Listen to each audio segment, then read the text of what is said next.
কিছু জায়গা আছে ইমার্জেন্সি দিলেও লাভ নাই, কারণ এখানে নিষেধ। আসসালামু আলাইকুম গাইস, কি অবস্থা সবার? আশা করি সবাই ভালো আছেন।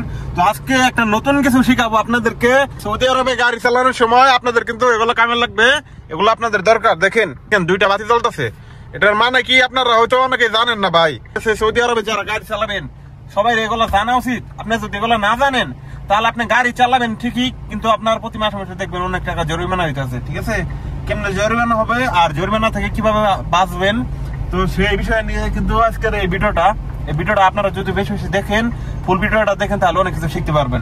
এতে দেখেন, যেমন ধরেন আপনি গাড়ি নিয়ে যাইতেছেন, যার সময় ওইখানে হঠাৎ করে গাড়ি নিয়ে দাঁড়াইছেন, এই যে দেখেন গাড়িটা যাইতেছে, এখানে হঠাৎ করে গাড়িটা দাঁড়াইছে, এখানে তার দাঁড়ানো যাবে না। এই যে দেখেন গাড়িটা যাইতেছে, এই যে দেখেন, ঠিক আছে। যদি দাঁড়ায় তাহলে ওইখানে যদি দাঁড়াইলে আপনার অনেক টাকা জরিমানা যদি পুলিশে দেখে ভাই।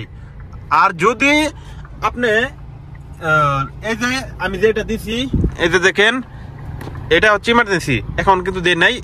এই যে যখন এই দিমো এখন এই দেখেন বাতি জ্বলবে, দেখেন, এই যে দেখেন, এই যে দেখেন, বিশ্বাস না হলে এই যে দেখেন গাড়ির বাইরেও কিন্তু বাতি জ্বলতেছে। আপনাদেরকে একটু ভালো করে দেখাবো তাহলে বুঝতে পারবেন। এই যে দেখেন, এই যে এখানে বাতি জ্বলতেছে, তারপর সামনেও কিন্তু বাতি জ্বলতেছে, ওই যে দেখেন পিছনেও কিন্তু বাতি জ্বলতেছে। ভাই এটা শিখা উচিত আপনাদেরকে, এটা শিখা উচিত। এই যে দেখেন, আপনি যদি এগুলো না শিখেন তাহলে আপনি গাড়ি চালাতে পারবেন না সৌদিতে। দেখেন, ঠিক আছে।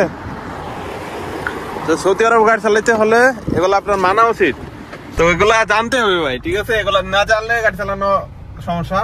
তো আপনি যে কোনো জায়গায় গাড়ি নিয়ে দাঁড়ালেন সৌদি আরবে, তারপর এই ইমার্জেন্সি দিয়ে দাঁড়াবেন।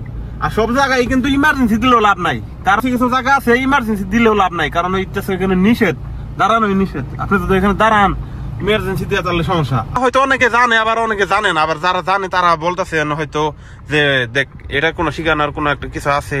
ভাই শিক্ষার কোনো শেষ নাই, ঠিক আছে ভাই। আপনি একটা জিনিস মনে রাখবেন, আপনি যে দিনই যেটা শিখবেন সেটার কোনো শেষ নাই। ধরেন আজকে আপনি একটা শিখছেন, তারপর সেই বিষয়ে আপনি আরেকজনকে পরামর্শ দিলেন, এটা এমন করলে এমন হইব, এটা এমন না করলে এমন হইব না, মানে এরকম করে শিখাবেন, ঠিক আছে। তো যখন আপনার গাড়ি নিয়ে দাঁড়াবেন, এই ইমার্জেন্সি দিয়ে দাঁড়াবেন। আর হচ্ছে ইমার্জেন্সি ছাড়া যখন এই যে দেখেন গাড়ি নিয়ে বের হবেন, ওই যে ওইখানে বাতি জ্বলতেছে, এই যে দেখেন। তো আমি গাড়িটা নিয়ে এখান থেকে বের হবো, আমি যে হ্যান্ড ব্রেকটা ছাড়ি, এই যে দেখেন গাড়িটা কিন্তু যাইতেছে, ও সরি গিয়ার লাগাই নাই। আচ্ছা, এই যে দেখেন গাড়িটা কিন্তু যাইতেছে, ঠিক আছে। তো আমি আপনাদেরকে একটা জিনিস শিখাই, এই যে দেখেন গাড়িটা নিয়ে যাইতাছি, সবাই জিনিসটা শিখে রাখেন। গাড়িটা নিয়ে যাইতাছি না, তখন এই যে এখানে ঢুকবেন গাড়িটা নিয়ে, তখন আমি এই যে গাড়িটা এখানে পার্কিং করে দিলাম। এই যে দেখেন আমি কিন্তু কোনো দাগের ভিতরে নাই, একদম ইয়ের ভিতরে আছি, মানে পার্কিং আছি। এভাবে থাকলে আপনার কোনো সমস্যা নাই, গাড়ি